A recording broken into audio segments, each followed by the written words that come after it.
Assalamualaikum warahmatullahi wabarakatuh. Hai sobat, jumpa lagi dengan kami.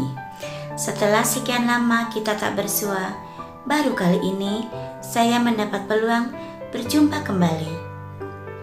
Tapi seperti biasanya, jangan lupa untuk selalu mendukung kami dengan jalan pencet subscribe serta bagikan kepada yang lain ya, agar kami dapat lebih mengembangkan channel ini. Sobat, jatuh cinta adalah hal indah yang bisa terjadi pada setiap manusia di dunia. Sayangnya, tidak semua orang memiliki perjalanan cinta yang mudah. Kisah-kisah perjuangan tersebut amat seru untuk diceritakan. Khalil Gibran pernah berkata bahwa hidup tanpa cinta sama halnya dengan pohon tanpa bunga dan buah. Sayangnya, tidak semua buah terasa manis. Beberapa justru terasa masam dan pahit. Seperti cerita cinta ini, tidak hanya berakhir bahagia, tapi ada juga kisah sedih yang bisa bikin kita menangis terseduh.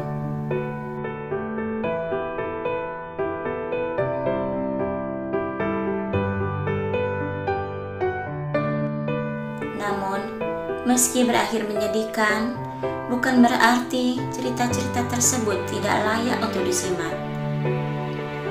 Justru, dalam sebuah cerita cinta sedih, ada banyak pelajaran yang bisa kita petik. Jika kamu sedang sedih, mendengarkan cerita cinta yang sedih dan bisa bikin nangis ini, mungkin akan dapat menghibur hatimu. Sebab setelah ini, kamu bisa sadar bahwa ada orang yang lebih malang dari kamu. Nah sobat, marilah kita simak bersama-sama video berikut. Aku membenci suamiku. Kalimat itu hampir selalu terngiang di kepala aku selama kami bersama. Memang pernikahan kami tidak didasari oleh cinta. Kami menikah karena dorongan keluarga. Ayahku sendiri yang memaksaku menerimanya sebagai suami. Karena di matanya, ia adalah sosok lelaki yang baik. Dari segi agama, karir, dan kepribadian. Aku merasa saat itu kebebasanku terenggut. Aku merasa takdir sangat tidak adil padaku. Karena itu, aku menumpahkannya pada suamiku. Ia telah mendapatkan hidupku, maka ia harus membuatku bahagia.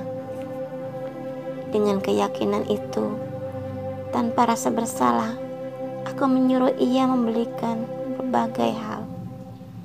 Dari tas, mobil, perhiasan, bahkan perawatan kecantikan di salon yang mahal. Aku juga menolak bekerja dan hanya menghabiskan waktu di salon atau jalan-jalan. Suamiku tak pernah mengeluh dengan semua itu dan tetap menuruti segala keinginanku. Justru aku yang sering marah saat ia mendengkur, lupa membereskan gelasnya karena terburu-buru ke kantor, atau berlama-lama di kamar mandi. Tanpa terasa, 10 tahun telah berlalu. Kini kami telah memiliki 2 orang putra. Namun, meski kami berumah tangga telah cukup lama, tapi rasa benci pada suamiku belum juga hilang.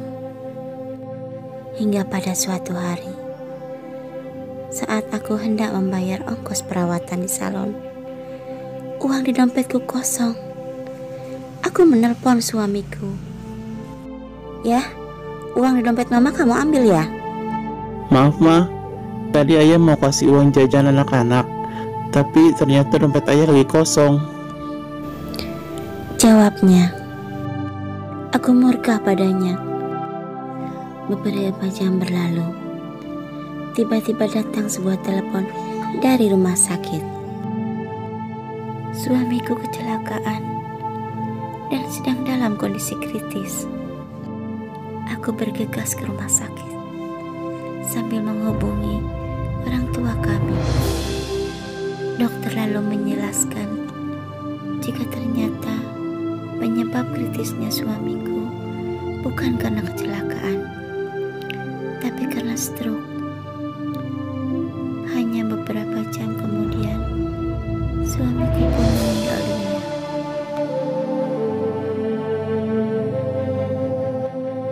Upacara pemakaman digelar.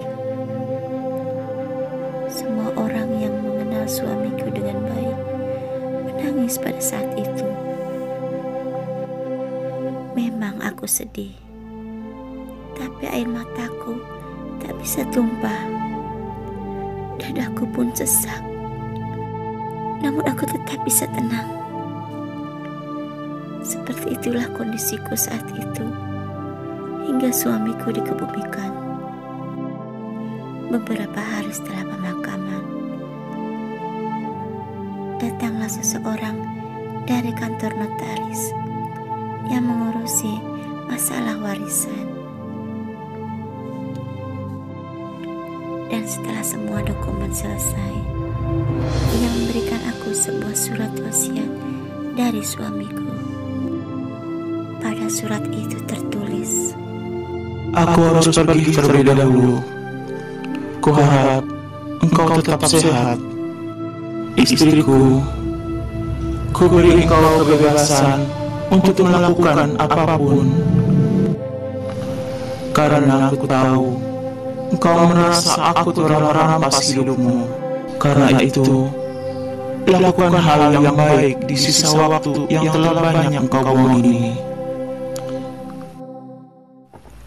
Aku juga akan mendoakanmu dari sana.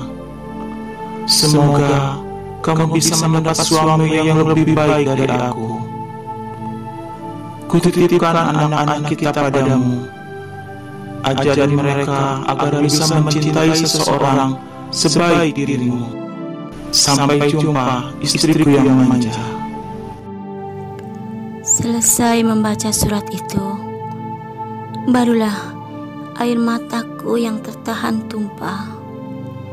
Lututku melemah dan aku mengerang sekuat-kuatnya. Saat itu baru kusadari bahwa suamiku telah berhasil mencuri hatiku dengan ketulusannya. Seumur hidup aku akan terjebak pada perasaan cinta padanya. Pengorbanan suami dalam cerita cinta sedih ini amatlah besar. Bayangkan, selama bertahun-tahun ia dengan sabar menghadapi istri yang membencinya.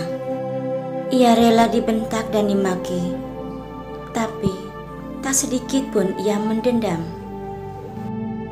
Ada pepatah yang mengatakan, jika penyesalan selalu datang di akhir.